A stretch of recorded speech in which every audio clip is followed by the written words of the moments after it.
बातचीत अध्याय में जो भी आपको बातचीत करने का गुण बताया गया है उसका आप लोग उपयोग कीजिएगा जीवन में। जैसे अगर दो छोटे बच्चे आपस में लड़ाई कर लेते हैं तो हम देखते हैं कि उनकी लड़ाई में जो गार्जियन बंधु होते हैं वो पड़ जाते हैं, वो भी लड़ाई कर लेते हैं। पर अब आप इस अध्याय के माध्यम से ये समझ सकते हैं कि आखिर दो बच्चों के बीच में झगड़ा हुआ होगा तो किन बातों पर हुआ होगा। वो बच्चे हैं तो कुछ बचकानी बातों पर ही झगड़ा हुआ। जैसे दो बूढ़ी सासें जब मिलती हैं तो पतोह का बुराई करती है। जैसे दो विद्वान मिलते हैं तो वो विद्वानता से भरी बातें करते हैं। वैसे ही अगर दो छोटे बच्चे आपस में लड़ भिड़ गए हैं तो वो किन बातों पर? बचकानी बातों पर। तो क्या उन बचकानी बातों पर गार्जियन को आपस में भिड़ जाना चाहिए? नहीं भिड़ना चाहिए। इससे हम लोग एक चीज सीख रहे हैं कि हम लोग नैतिक जीवन में बातचीत का उपयोग करके किस तरीके से बड़ी समस्याओं से भी क्या पा सकते हैं, छुटकारा पा सकते हैं। अच्छा, एक चीज और देखिए, अगर बातचीत का अवसर सोच के देखिए कि भगवान श्री कृष्ण ने बातचीत किया महाभारत को टालने के लिए, तो किसके साथ किया भाई? दुर्योधन के साथ ना। तो दुर्योधन ने क्या कहा? 1 इंच ना देगी, 1 इंच तक थोड़ा सुई के नोक के बराबर जमीन हम पांडव के ना दे। महाभारत भइल कि ना भइल? लेकिन अगर वही बातचीत महिलाओं के बीच हुआ रहता तो पांडव पक्ष की जो महिला है कुंती वो आ जाती, उधर से दुर्योधन की जो माता जी थी गंधारी वो आ जाती, और दोनों लोग आकर के आपस में बैठ के बातचीत करते तो क्या युद्ध टल जाता या नहीं टलता? क्यों? क्योंकि महिलाओं के हृदय में करुणा होता है, दया होता है। वह विनाशकारी विध्वंस से अपने कुल वंश को बचाने के लिए थोड़ा सा कम अधिक जमीन का भूभाग करके आपस में सहमति जता लेती। लेकिन वो तो पुरुषों का पुरुषार्थ है जो तुरंत सामने आ गया। 1 इंच ना देव महाभारत समर करवा दे। एक और भगवान श्री कृष्ण कदल 1 इंच ना देव, क्योंकि दो न्याय अगर तो आधा दो, आधा के हकदार वाली। तो न्याय अगर तो आधा दो। किसके पक्ष से बोल रहे थे? पांडवों के पक्ष से। पहले तो विस्तृत विवरण है इसका। कहते हैं क्या, सुने होंगे ये कविता। कहते हैं कि वर्षों तक वन में घूम घूम बाधा विघ्नों को चूम चूम, सधूप घाम पानी पत्थर पांडव आए कुछ और निखर। सौभाग्य न सब दिन सोता है, देखें आगे क्या होता है। मैत्री की राह बताने को, सबको सन्मार्ग पर लाने को, भीषण विध्वंस बचाने को भगवान हस्तिनापुर आए, पांडव का संदेशा लाए। तो न्याय अगर तो आधा दो, यदि इसमें भी कोई बाधा हो तो दे दो केवल 5 ग्राम, रखो अपनी धरती तमाम, हम वहीं खुशी से खाएंगे, परिजन पर हंसी न उठाएंगे, नेत्र नहीं उठाएंगे दूसरे की धन संपदा पर। केवल 5 को गांव दे दो केवल 5 ग्राम, रखो अपनी धरती तमाम, हम वही खुशी से खाएंगे, परिजन पर हंसी न उठाएंगे।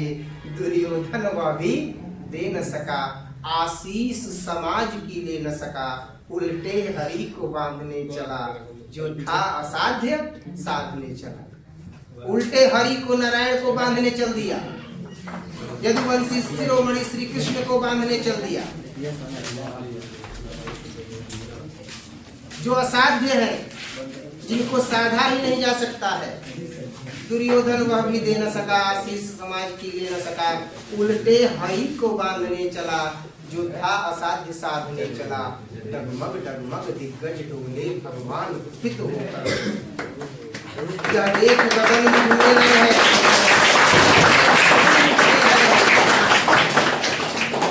भगवान अपना रूप दिखा रहे हैं कि यह देख गगन मुझ में लय है, यह देख पवन मुझ में लय है, मुझ में लय है, झंकार सकल मुझ में लय है। विकराल प्रबल फन शेष नाग का डोलेगा, विकराल काल मुझ खोलेगा। दुर्योधन रण ऐसा होगा कि फिर कभी नहीं ऐसा होगा। भाई पर भाई टूटेंगे, विषबाण गुंद से छूटेंगे। मतलब पूरी एकदम व्याख्या और युद्ध भूमि का पूरा एकदम स्वरूप दिखा देते हैं। तब इससे क्या पता चलता है? बातचीत 2 पुरुषों के बीच हो रही है। दुर्योधन अपना पुरुषार्थ दिखाया कि 1 इंच ना दे, और उधर भगवान बोले कि हम बिचवैया बन के आई बनी, हमार मान मर्दन ना हुई तो हम देख हम किए हैं। वहां भी क्या आ गया, पुरुषार्थ आ गया। तो बातचीत कभी भी किया जाता है तो अगर मैंने बताया था पिछले क्लास में भी कि पुरुषार्थ जब प्रभावी है और इधर भी पुरुषार्थ प्रभावी है तो टक्कर बड़ा दमदार होगा, इतना दमदार हो कि देखे लायक। समझ में आ रहा है कि नहीं? एगो पुरुषार्थ रही खूब ऊपर, एगो रही नीचे, तो ओकर चर्चे ना हो। जैसे पिछले क्लास में मैंने और भी क्लासेस पढ़ाए हैं, उसमें भी मैंने कहा था कि जब कभी भी अगर गोला पर इंटरमीडिएट को पढ़ाने की बात होती है तो खूब सुंदर तरीके से तुलना होने लगता है केवल दो लोगों के बीच में। अरे भैया औरियो आदमी बड़ा 4-5 आदमी बा, लेकिन काहे दुई आदमी के बीच में इतना खींचतान चलता? कहीं ना कहीं लोगों के मन में है कि हाँ, जो योग्यता है 10 और +2 को खूब बढ़िया से डील करने की, पढ़ाने की अखौरीपुर गोला पर, वो तू लोगों में है। अब लोगों के मन में जैसे आता है वैसे तुलना करते हैं। समझ में आ रहा है ना? लेकिन अब जब पुरुषार्थ की तुलना हो रही है तो पुरुष कर रहा है। अब वही अगर पुरुषार्थ की तुलना न करके ज्ञान की तुलना होगी, व्यवहार की तुलना होगी, आचरण की तुलना होगी, दूरदर्शिता की तुलना होगी, तो पता चलेगा कि कोई एक व्यक्ति है जो आगे निकल गया। समझ में आ रहा है ना? अब ध्यान से सुनना, बातचीत में कभी भी अगर बात बिगड़े तो आपको तुरंत गर्म नहीं होना चाहिए, ये हमेशा याद रखिएगा। पता चला कि बात बिगड़ा हुआ है, आप भी वहां गर्म मिजाज में गए, तो कहा जाता है कि हिंसा से किसी भी समस्या का हल नहीं हो सकता है। हिंसा से और परिस्थितियां क्या हो जाती है, बिगड़ जाती है। समझ में आ रहा है कि नहीं आ रहा? तो बातचीत का अगर आप गुण समझ लेते हैं, बातचीत को करने का आप कुछ मुख्य बिंदु समझ लेते हैं, तो आपको बहुत सारी चीजें समझ में आ जाएंगी। ऐसा कई बार हुआ है, पता चला कि दो पुरुष आपस में लड़ गए और इसके बाद कोई बच्चा है जो चला गया, ये बड़की माई तनी पानी दिया था, ला बड़की माई के मर्द से लड़ल, बड़का पापा से लड़ल, बड़की माई के लड़का से लड़ल, यानी उनका लड़का से लड़ल मतलब अपना दयाद में अपना भाई से लड़ल, और वही माई से जाके कहत रहा कि बड़की माई एक गिलास पानी तो मुझ गिरा था। समझ में आ रहा है ना? ऐसा भी होता है। तो माँ क्या कहेगी कि नहीं देंगे? नाम क्या है? बड़की माई, बड़ी मम्मी है, संयुक्त परिवार है, भले अलग हो गया है लेकिन पोसले बड़ी ऊ हो। ये बहुत कम घर में देखने को मिलता है, लेकिन ऐसा होता है, हम देखे हैं। आप पानी पी के फिर बहरिया जाए या फिर लड़ी तो मुंह से लड़ी, मार झगड़ा ना। समझ में आ रहा है ना? और फिर जेकरा से लड़ता मौखिक लड़का अपना हक खाती, अपना वाजिब पक्ष खाती, फिर उनकरे मम्मी से जाके कही कि एक बड़की माई चाहे ए बड़ी अम्मा का दो एक गिलास पानी दो, अपनिया पी के आई तो फिर बैठ जाए कुर्सिया पर, बड़का पापा बैठल रहियन, भैया बैठल रहियन, तो फिर अपने बतिया रखी कि हमारा ये पक्ष हो, हमके चाहिए। लेकिन मेहरारू के जो बोले के अधिकार नहीं, इहो गलती बा। जौन बड़की माई एक गिलास पानी दे देहली, अगर उनकरा बोले के मौका मिली तो वो बोली हम कि का वाजिब बा का वाजिब नहीं थे। समझ में आ रहा है कि नहीं आ रहा? महिलाओं को जब हक दे दिया जाता है बोलने का घर के मामलों में, तो बड़े से बड़ा विषाद मन भी शांत हो जाता है, बड़े से बड़ा अवसाद से ग्रसित मन भी निरुत्तर हो जाता है, और पथ वही चुनता है जिसमें गृह का विकास हो, घर का विकास हो, विनाश नहीं। तो यहाँ तक हमने जो भी पढ़ा ये सब बाहरी बातचीत का हाल है। समझ में आ रहा है ना? जिसमें दूसरे के फरीक होने की बहुत आवश्यकता है, कोई ना कोई जरूर उसमें रहेगा। बातचीत अगर होगा तो दूसरा कोई जरूर आएगा, बिना किसी दूसरे मनुष्य के, जो किसी तरह से संभव ही नहीं है, जो दो ही तरह से हो सकता है। कैसे? तो या तो हमारे यहाँ कृपा कर दे कोई, या हम ही जाकर के दूसरे को कृतार्थ कर दें। हम बातचीत कर रहे हैं तो कोई दूसरा आकर के और कृपा कर दे, भाई हमारी बातचीत को सुन ले। नहीं तो एक और तरीका है, दो लोग अगर बातचीत कर रहे हैं तो हम ही जाकर के उसको कृतार्थ कर दे, उसको क्या कर दे, धन्य कर दे। क्योंकि यह सब दुनियादारी है। अगर दो लोग बात कर रहे हैं, पता चला कि सलोनी या सोनाली बात कर रही है, तो प्रियंका पहुंच जाएगी या कहेगी कि क्या हो सकती, क्या बात कर सकती, तो कहेगी ना कुछ नहीं, तेरे बस खाड़ रही जा, लेकिन कुछ ना कुछ तो बात हो रहा है। दो लड़का है, प्लानिंग बना रहा है कि गर्मी का दिन आ रहा है, कहाँ जाना है, जाना है वाटर पार्क में। और तीसरा पहुंच जाएगा, बोलेगा कि भाई क्या बात होता, तो बताएगा कि वाटर पार्क में जाने की तैयारी होता, तो ना बताई। देखी कि दमदार पार्टी वाले का हमार दमदार बा, मतलब मित्र हमार दमदार बा, तब क्या कही वाटर पार्क चल भी अपने लागत समझ में आ रहा है कि नहीं आ रहा। तो जो जैसा पक्ष से अपना बात रखना चाहता है वैसे रखता है, लेकिन जरूरत होती है दूसरे की। जब दो लोग बातचीत करते हैं तो एक तीसरा या तो वहां आना चाहिए या खुद ही आप वहां पहुंच करके उसको क्या कर दीजिए, विदात कर दीजिए। पर यह सब तो दुनियादारी है, इसमें कभी कभी रसाभास होते देर नहीं लगती।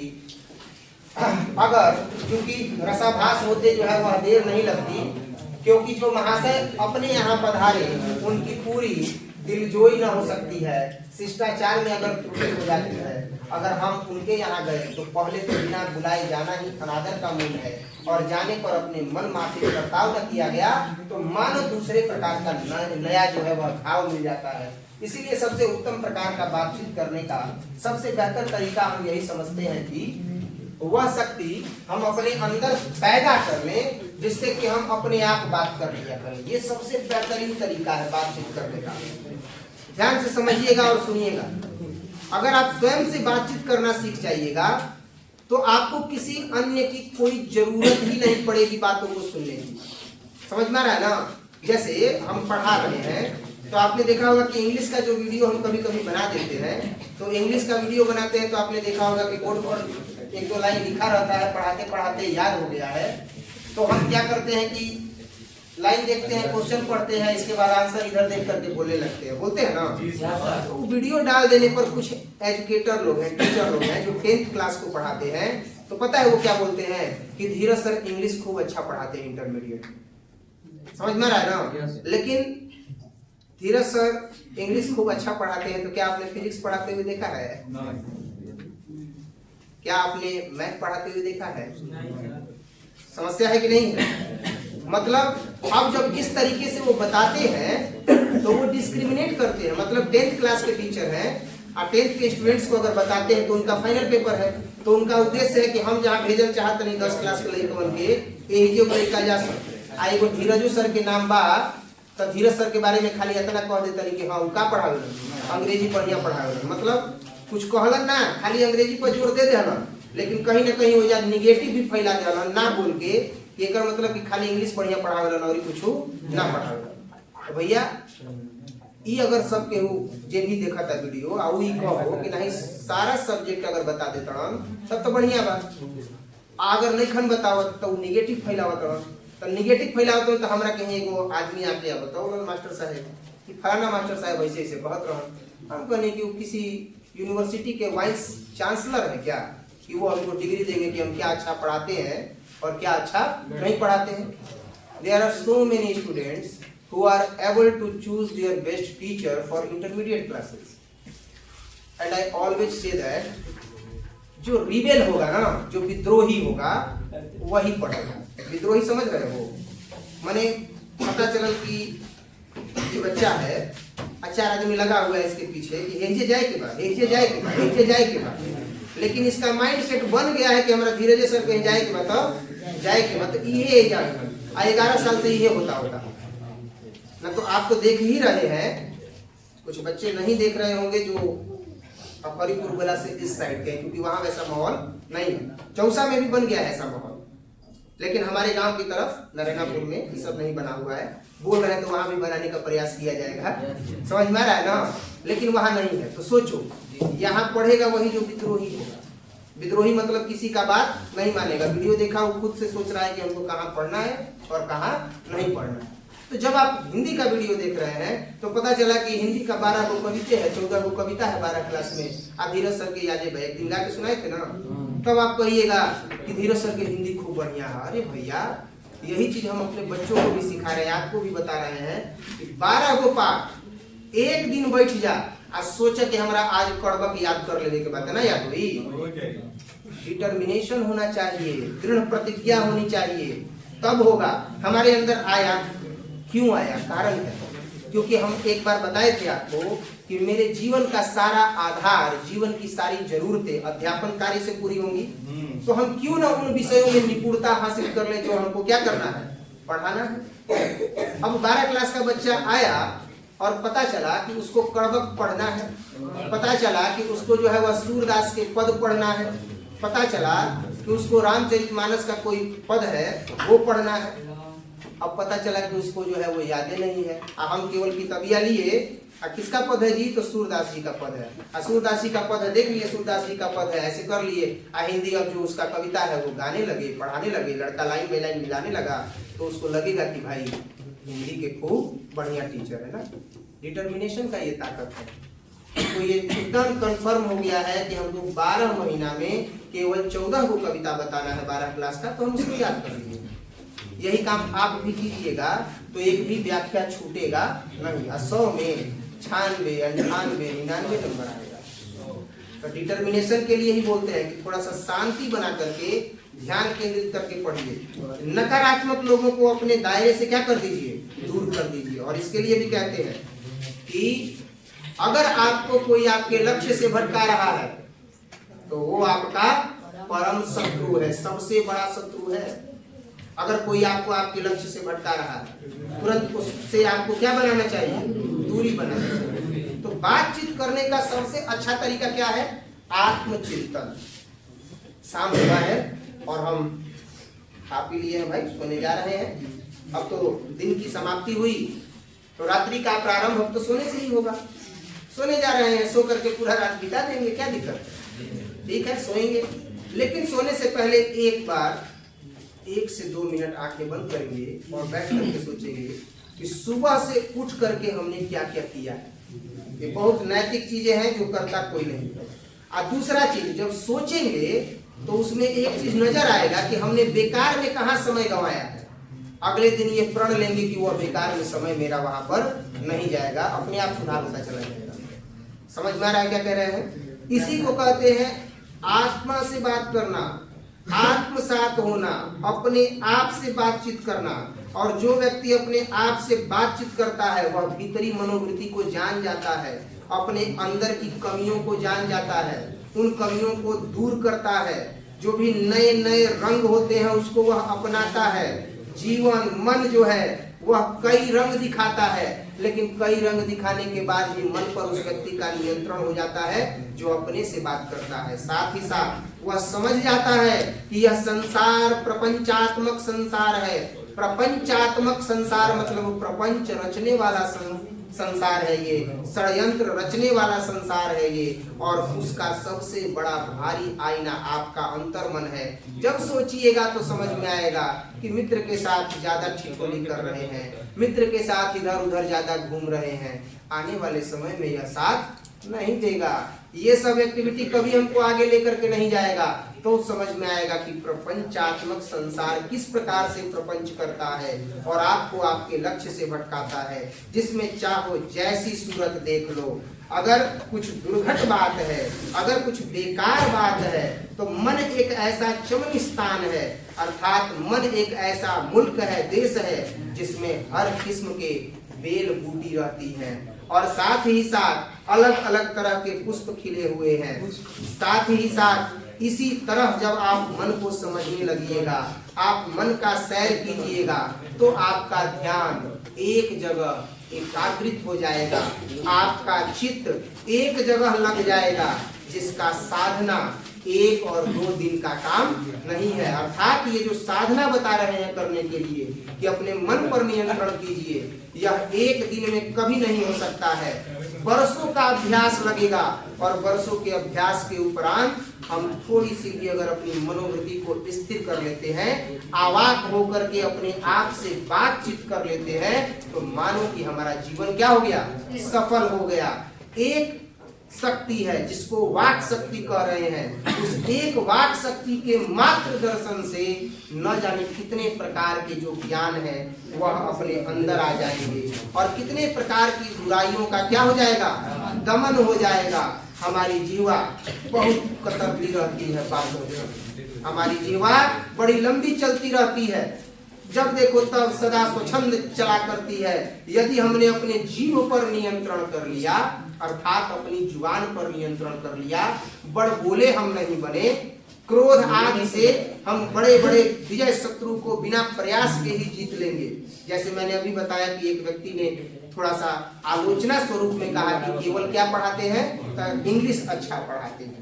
तो मैंने बताया कि अभी आलोचना का मैंने जवाब क्या दिया, मैंने अपने जुबान को फिसलने नहीं दिया। मैंने क्या कहा, मैंने कहा कि वो किसी यूनिवर्सिटी के वाइस चांसलर है क्या, कि वो मुझे बताएंगे कि मैं क्या पढ़ा पाता हूँ और क्या नहीं पढ़ा पाता हूँ। किसी से कुछ प्रामाणिकता लेने की जरूरत नहीं है। जिसकी जितनी सूझबूझ है वह उतना ही केवल प्रदर्शन कर रहा है। समझ में आ रहा है ना? जिसकी जितनी सूझबूझ है, जिसकी जितनी मेंटलिटी है, मानसिकता है, वो उसी के अनुसार सूझबूझ का प्रदर्शन कर रहा है, इससे ज्यादा कुछ नहीं। जिसको दूध दिख रहा है और जिसकी मानसिकता है कि दूध को खौलाइए और पी लीजिए, तो बस वो उतना ही कर रहा है। लेकिन जिसकी मानसिकता थोड़ी ऊपर है, वह दूध को खौला भी रहा है, क्रीम भी निकाल रहा है, और फिर बचे हुए दूध को पॉकेट में पैक करके बेच भी रहा है।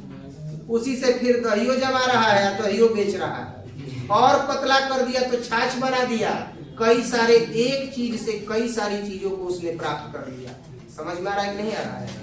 तो इसी तरीके से जिसका जितना बुद्धि होगा वो उतना काम करेगा। बुद्धि को विकसित करना है। ये तब होगा जब हम क्या करेंगे, आत्मसात होंगे, आत्मचिंतन करेंगे। जिह्वा पर क्या रहना चाहिए, नियंत्रण रहना चाहिए। जिह्वा कैंची की तरह चला करती है, इस पर नियंत्रण अति आवश्यक है।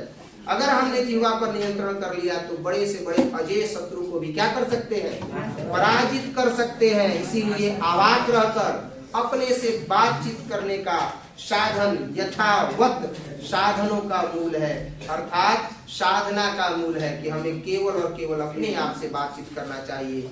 शक्ति जो वाक शक्ति है वह परम पूज्य है, परमार्थ है, और परमार्थ को पाने का एकमात्र साधन भी है। और इस तरीके से यह अध्याय क्या हुआ, समाप्त।